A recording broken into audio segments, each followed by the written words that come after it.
Live from the UK, broadcasting around the world, you're listening to Talking Minaret, discussing matters that affect you, streaming to the world and beyond. Assalamu alaikum everyone, welcome to another episode of Talking Minaret. We're moving away from the coronavirus topic for today. The lockdown has started to ease. I thought we should move away from this issue altogether and thought we should discuss something else. Something that's captured the attention of the youth of the Ummah for quite some time now. Today's topic will be Freemasons, the Illuminati and their effect on Muslims. Walking past Rothschild building in London 2-3 months ago, and it just brought back so many memories when I was a kid, teenage years, where college friends and mates would be like, oh, you don't know who the Knights Templar are, who the Freemasons are. And back then I didn't know much, but since then I've researched a bit more. Joined by brother Shaz today. He's going to be helping me to debunk all these different theories that we have and discuss through it all. How's it going, Shaz? You alright? Alhamdulillah, good. Still in lockdown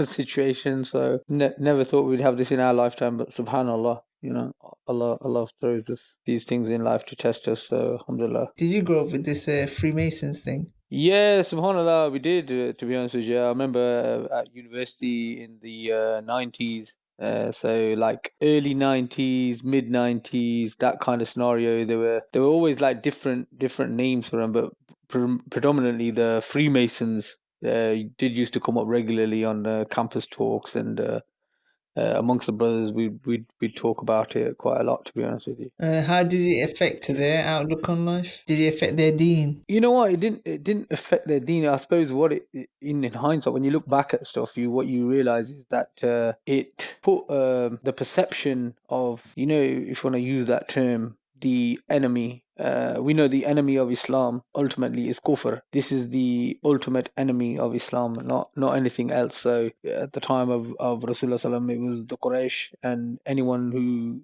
didn't accept Islam or adopt Islam as their way of life and showed animosity towards the deen, then they were seen as the enemy. But with that enemy, it was blatant and obvious and a seen enemy, as we call it.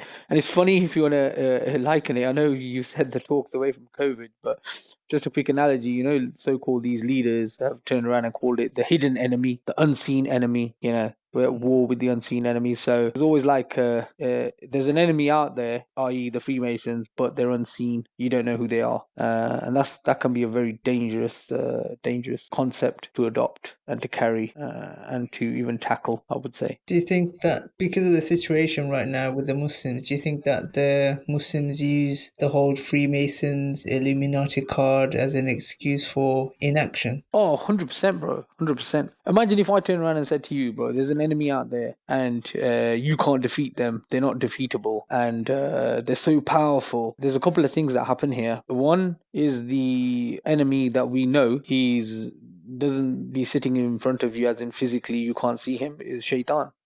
Shaitan will whisper in your ear and set you the challenge that, look, you can't defeat these people. They're so mighty, they're so powerful that you can't do anything about it. So let's go to the old adage and do something which Islam encourages, but I think it's something that Muslims have turned to and they looked at as the solution, which is dua. Let's just do dua, you know, pray and do dua, and that will defeat the enemy. But that wasn't the case, because if that was the case, then Rasulullah SAW would have just sat down and just done dua. But it wasn't. So when we look at the practical life of our beloved Prophet, we can't see any action that Rasulullah SAW didn't do for the betterment of Islam. And it wasn't a question of just sit and relax or anything like that. We won't do anything. Things were happening. So the things that were happening there were on an ideological level. So they were destroying and smashing the concepts that the Kuffar of the time, the Quraysh, used to carry. And these were debunked and thrown away, and people's eyes and ears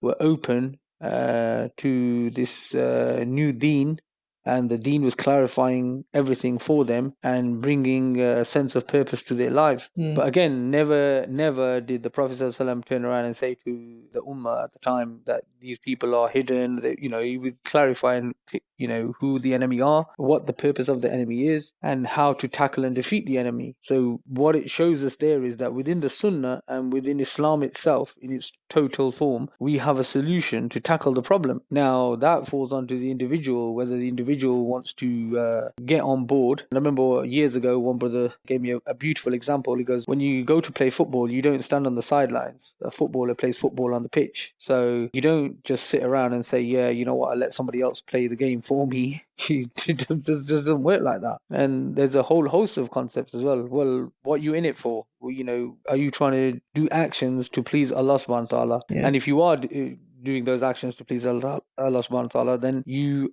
need to be part and parcel of the plan of helping Islam establish itself.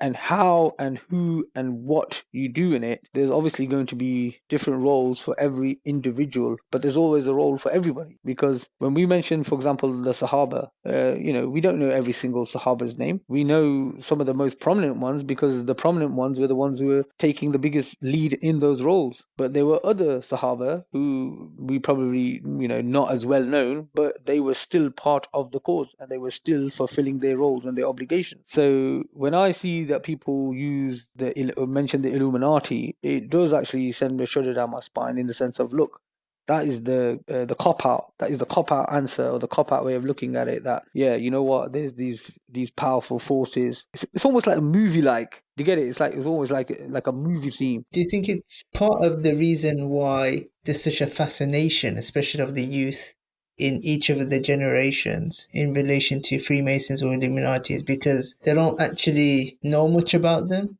What they hear is what their friends have told them. A lot of it I look at now is I look at it through the way I see things through my children's eyes. So what appeals to them? They'll watch something on TV and it's like the realm of fantasy and mysticism, and that's very appealing to them. Do you understand? Like my son watches this cartoon and it's very, fantasy and mystical. So I asked him, I goes, is this real? And he'll say, no, Baba, it's not. It's just make believe, but I do like it. So it's a question of that appeal for that mysticism and the unseen and the unheard. It is a fascinating topic and concept because it's something that you yearn to learn about. If you know something which is so obvious in front of you, yeah, okay, you've learned it, you've moved on. Yeah, fair enough. But something which gives you the purpose of looking at it from a mystical point of view, maybe you have a lot more questions coming from that than answers. But in that frame of mind, maybe you do want to be inquisitive, not for the wrong reasons, but you want to be inquisitive. But where's the road that is taking you down?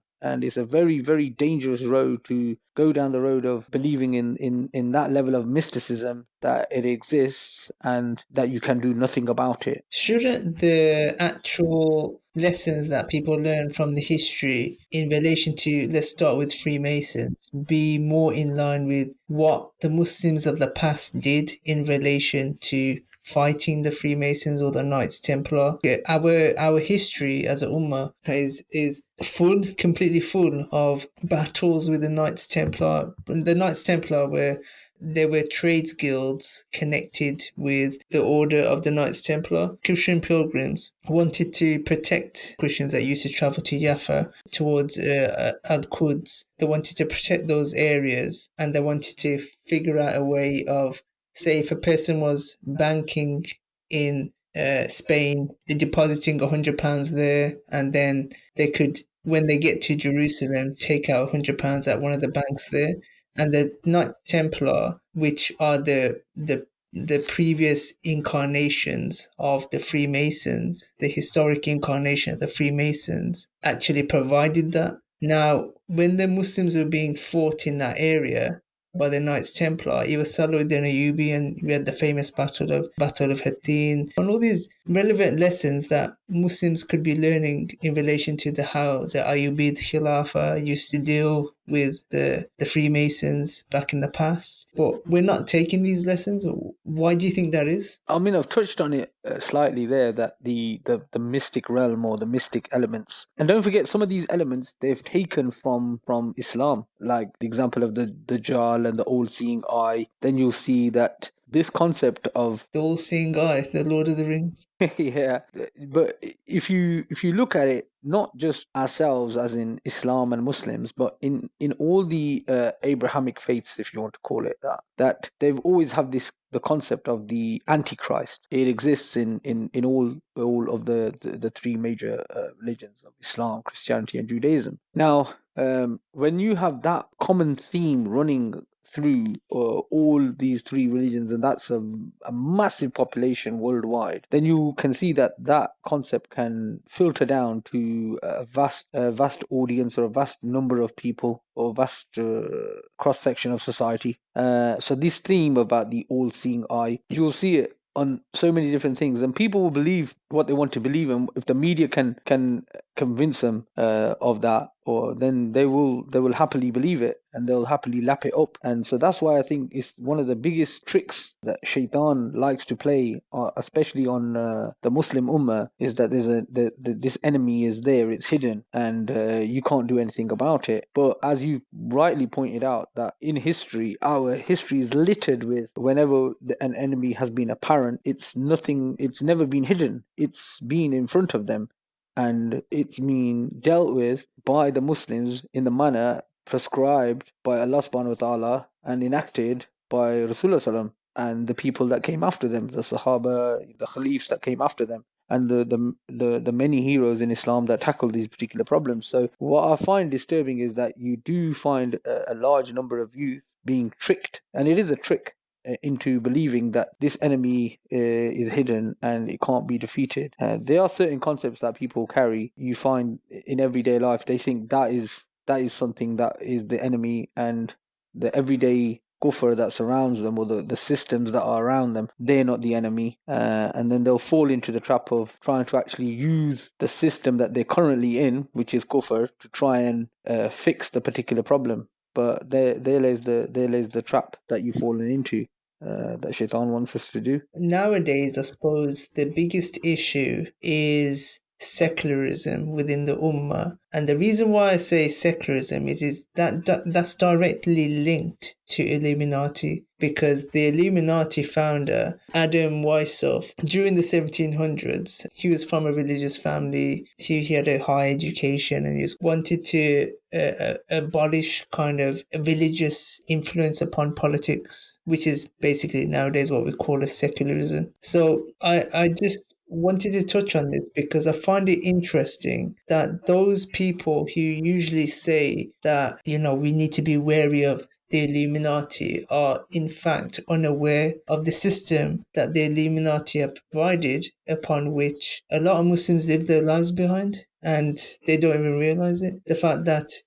secularism being the division of religion and man and life's affairs, politics, whatever it is, that division, we live by that life. Yeah, I mean, that's an interesting historical background as well, that these people created a system by which, in order to work in. So no one's denying that there may be that these some elements of these people exist. So I've always heard, that there are certain lodges, and these people have secret handshakes and things like that, and they'll do favors for each other. These exist.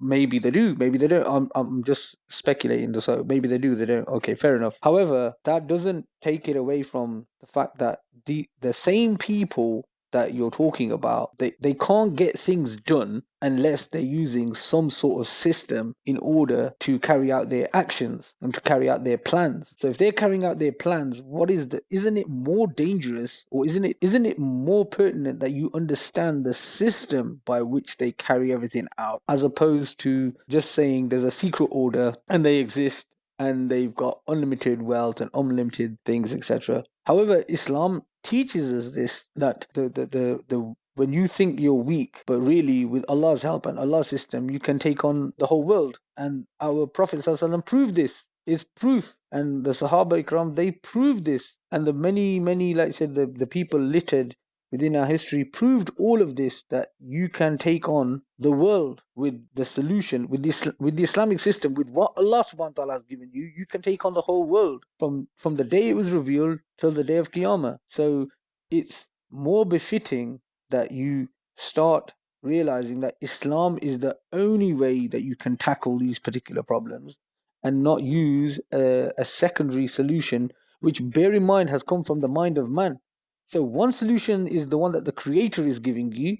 So the Creator is giving you the perfect solution. So how can you then turn around and adopt a solution which has come from man and will readily accept that man is flawed, and man is weak, and man can make mistakes, and man-made religions are incorrect, and man-made thoughts, maybe one person likes it, the other person doesn't like it or doesn't agree with. However, the Creator that created mankind and said, look, here's the perfect solution for you to deal with every single problem, from international politics to what goes on in your household or how to raise your children. That is the perfect solution. So then why on earth would you want to go for a different solution? It just doesn't make sense. And that's why when you said about are Muslims using this as a cop-out, yeah, they are. Hell yeah, they are using it as a cop-out. And they're using it as a cop-out, whether they're doing it knowingly, unknowingly, Allahu Alam. I'm not here to cast judgment on a person, but what I'm saying is that you can easily say that it is something that they stumble across. It fits with the narrative, and then they'll say, right, okay, fine. You know, it's like saying, okay, I'm going to give you a little pickaxe, and I want you to destroy the Mount Everest. I want you to break it all down. You know that's going to be pretty much impossible for you to do at the end. However, this, for us, we've been given a different solution, which Allah has said will be able to destroy the falsehood with the truth. So why would you want to choose a solution which says to you, you can't destroy the falsehood with the solution that you've already got? I suppose in one way, whether you want to call them the Illuminati or whoever it is spreading this version of secularism in which we don't look at Islam to resolve day-to-day problems. So what we do is look away from Islam because we've been indoctrinated with the whole concept of secularism, which, whether you want to go and say the fact that this is from Illuminati and the Illuminati wanted to spread secularism, whoever it is, going back to your original point that you made at the start of this, Kuffar is Kuffar. I've always had this interest in why Muslims and the youth, or even some elders to be fair, want to differentiate between Kuffar,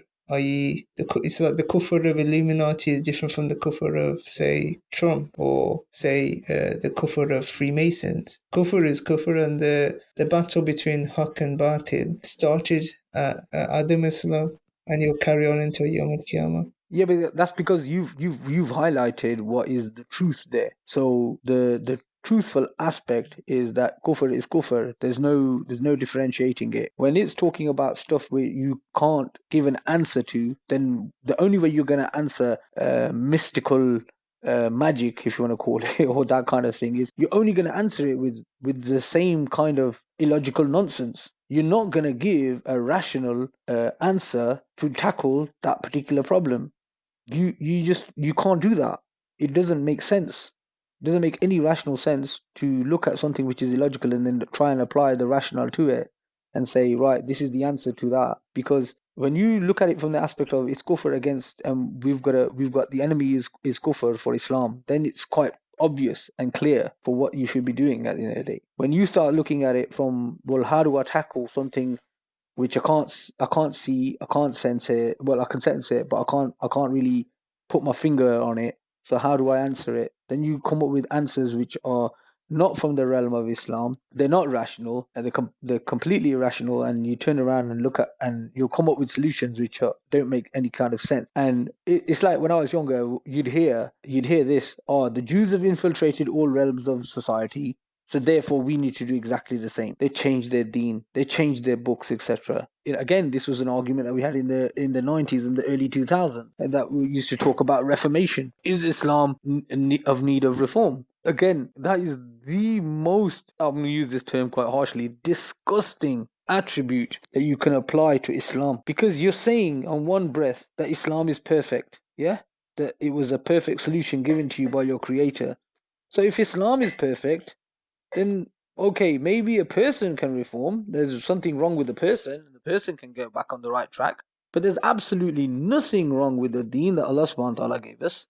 So on what basis can you then turn around and say it's in need of reform? You only reform something when there's something wrong with it. There's nothing wrong with Islam. That kind of thought, and to be fair, going back to the whole Illuminati thing as to why the founder, the reason why he wanted to create a secret society like the Illuminati was because he wanted to have no influence of religion over politics, which the Bavarian government weren't happy with. But the reason why, say, Christianity historically and Judaism went through reform was because they are spiritual creeds, spiritual aqidas, which don't provide solution to all of man's problems. Unlike Islam, in which it is a spiritual and a political creed, aqidah, that has solutions to everything in relation to your own spirituality, economics, politics, social system. So remember, we got to remember historically, capitalism and communism were a result of the failure of Christianity to deal with society's woes. So again,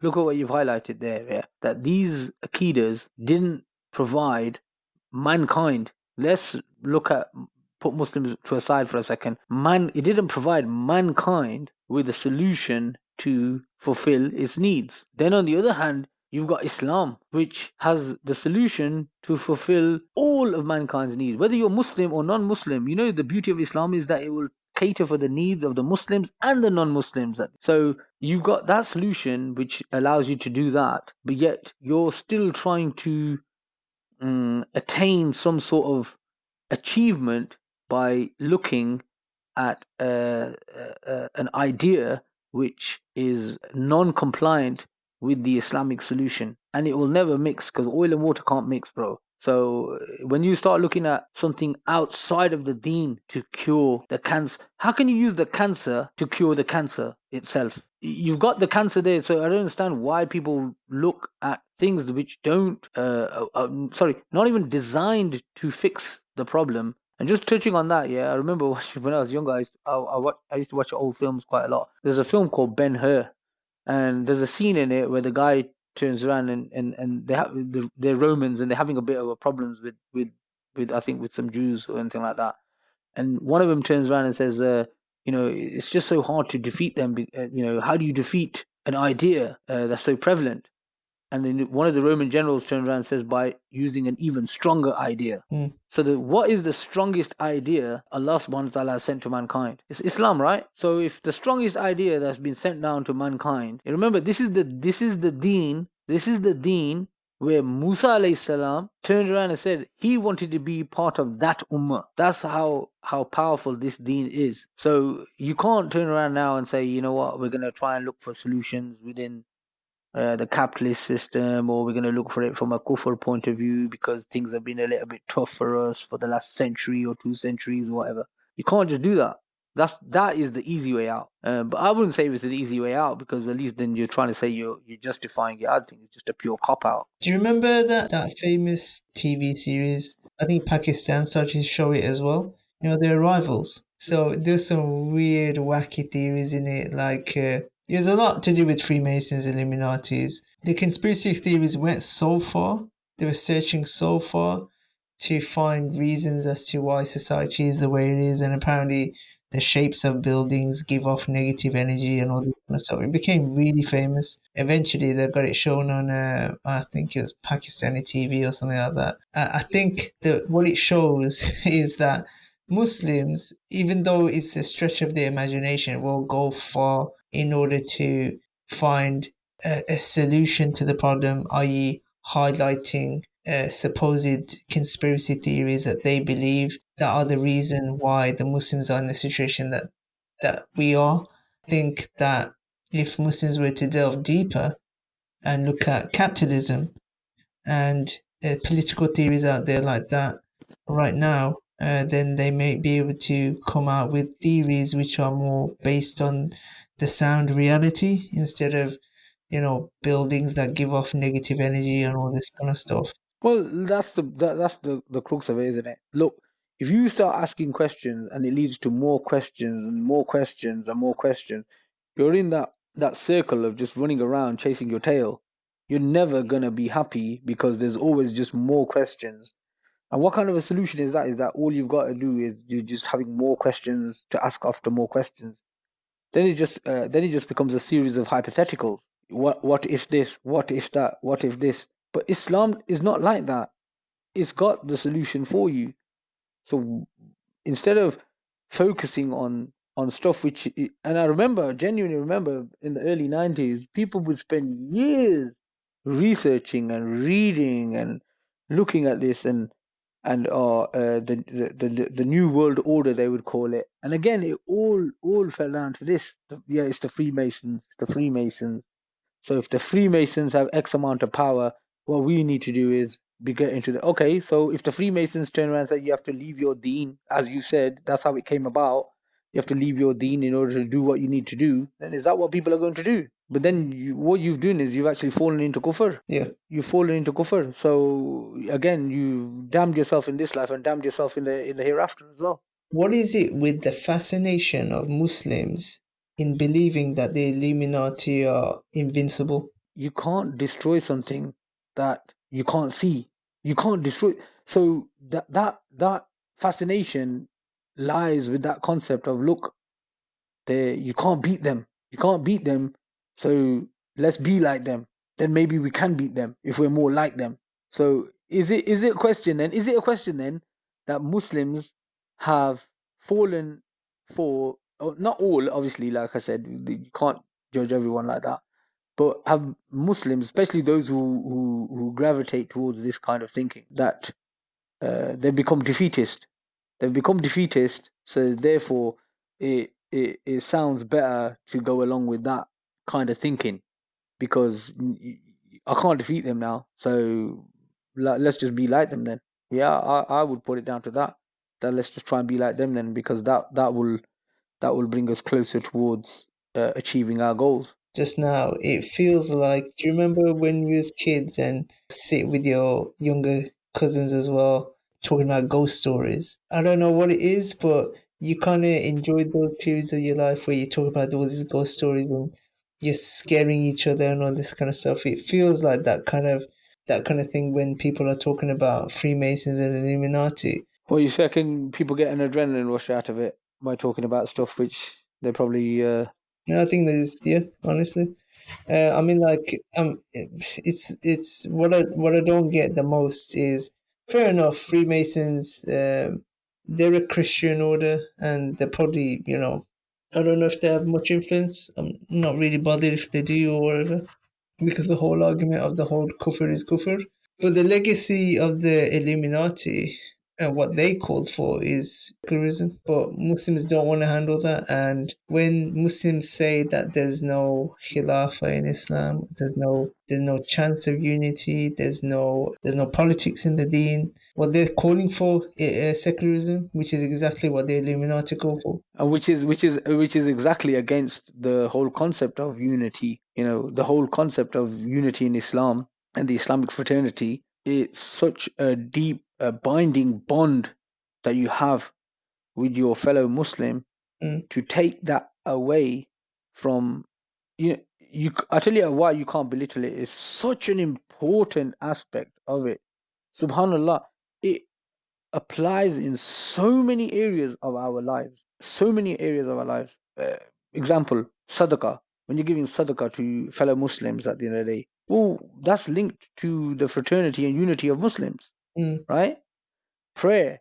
If you need to do a jama'ah and there's Muslims from different countries or different areas, you don't care. You just want to fulfill the obligation of doing the jama'ah. Again, fraternity, unity, that only applies when you have that deep-rooted understanding and feeling that you have for Islam, as opposed to saying Islam doesn't provide a solution to all my problems. Islam's the only thing that provides a solution to all our problems, because Allah subhanahu wa ta'ala clearly addresses it in the Quran that there's an answer for everything in this book and that which came with it, i.e. the Sunnah of Rasulullah sallam. So if there's an answer for everything, then why do I need to be looking at something else which is alien, which is Kuffar, and say, yeah, I can answer that particular problem with Kuffar. I'm answering Kuffar with Kuffar. These same people are outwardly saying the fact that the Illuminati controlled the system, but then you're calling to become a part of that system to overthrow it. It doesn't really hold water. It doesn't hold water because, like, for example, we know that in Islam we have the mechanism by ruling. We have the concept of khilafah in that, and that isn't manifest at the moment. Whereas the concept of secularism and secular states and secular ideologies, they are manifest and physically accessible and palpable right now in front of people's daily lives. So the fact that they can grasp onto them and live within those circles, then it kind of makes it easier for them to say, yeah, that's reality. That's a reality for us, bro. It's like not only only 100, less than 100 years ago that this concept existed. Yeah, and there's a interesting concept where people said that the victors of war are the ones who write history, because they will wash out. And any young Muslim needs to really understand what I'm going to say next. A millennium, not 50 years, not 100, 1,000 years of advancement in society, science, education, welfare, all of that from Islam, for over a millennium of that, and the kuffar will wash that away from history. Have washed that away from history, and there's a big deep reasoning for that. They'll talk about the Egyptians. They'll talk about the periods of before Islam came along. Yeah, they'll talk about the Persians. They'll talk about the Romans. They'll talk about the Egyptian history. They'll teach that in school. They will teach that. Yeah, where's that millennium, that gap? Yeah, the medieval years. They'll call about them, talk about them, teach them. Then they'll jump. Yeah. They'll jump to the Industrial Revolution. It was medieval period for them, but in the Islamic history, it was our period of golden age. Like we were doing eye operations, we were doing all sorts of things in relation to the field of algebra, mathematics, the sciences. Science. Yeah, yeah. I mean, it was a medieval period. They had the bubonic plague, the black plague, and all that kind of Yeah, stuff. yeah, yeah. We were hygienic about it, so we didn't have that in our areas. The Rasulullah Sallallahu taught us how to take care of ourselves hygienically as part of our deen, cleanliness part of our deen. Hence why that plague didn't even touch us, and hence we didn't go through that dark medieval period. We went through a golden period of Islamic history. Yeah, but again, who writes the history? Yeah. Who writes the history? They write the history. So therefore, what then is being propagated and taught in these lands, and or subsequently also the lands that they went and conquered, they went and eradicated that level of thinking of that it was a golden period, but they would only focus on then, look at us now, look how amazing we've become now, look at us now, etc. By plundering and raping and pillaging the known world, that was their methodology. You can't do 300 years of that and then at the end of it say, oh look, yeah, but it took us 300 to go through all that, and now we're a great society, we're a great people, etc. There was some historians that went to India, and even there, they wrote. This is India under Muslim rule, obviously. They wrote about how there wasn't any poor people in terms of like gross domestic product (GDP). India outputted under Muslim rule compared to what it is right now. It's night and day difference, and the same could be said of Muslim rule in Africa as well. Yeah, I'm sure I read a stat somewhere where when the Brits first went there, India had like 35% of the GDP of the world. By the time they left, it was like 4%. You know what I mean? So that shows you what their so-called concepts and what their so-called freedom meant. It meant basically, we're going to plunder you, we're going to take you all your natural resources away from you, we're going to take your wealth away from you, and then we'll give you a bit of scraps, etc. And then we'll say, yeah, everyone's a winner, no problem. And then they'll move on to the next country and move on to the next country. And that's exactly what's going on. And hence why these wars take place in only the Muslim lands, because they know that there's a real threat, and the real threat is of the resurgence of Islam. And I suppose that's one reason why it would benefit those countries that plundered those the third world, what we call third world now, it would benefit them to have the sons of Muslims be completely smitten and preoccupying their time on theories of Illuminati and secret societies and all this kind of stuff. Because as long as they're doing that, they're not thinking about revival.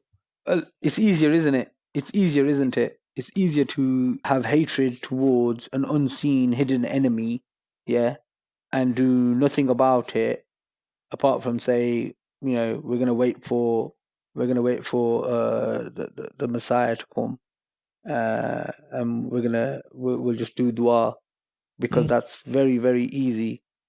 But the first thing and foremost, what they should be doing is returning to Islam, in the sense of it's comprehensive.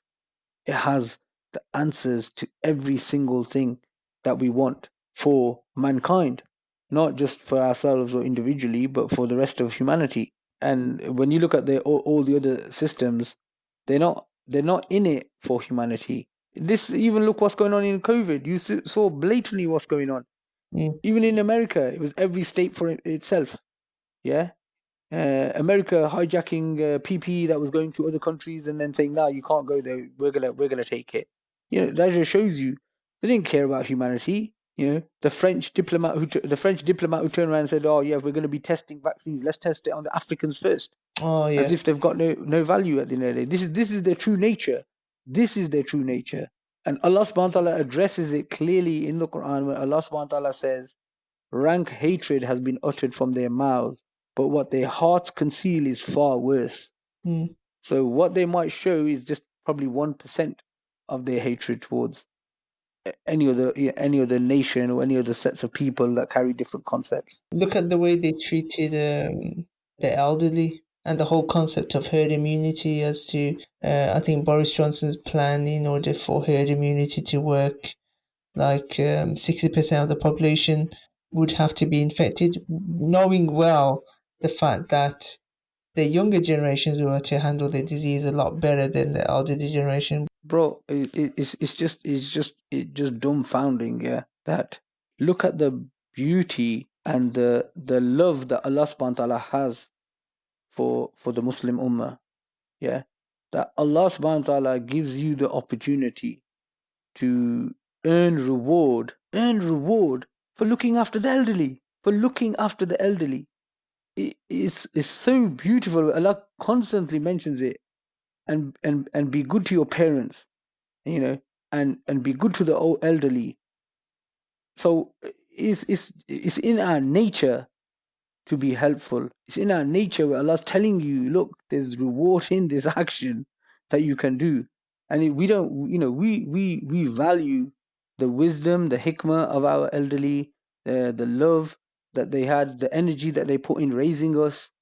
So we don't turn around and say, you know what, we welcome that we want to look after them. We welcome that we want to look after our parents, etc. We don't want to lock them up in homes and say, look, you know what, can't be dealing with that, etc. I welcome this.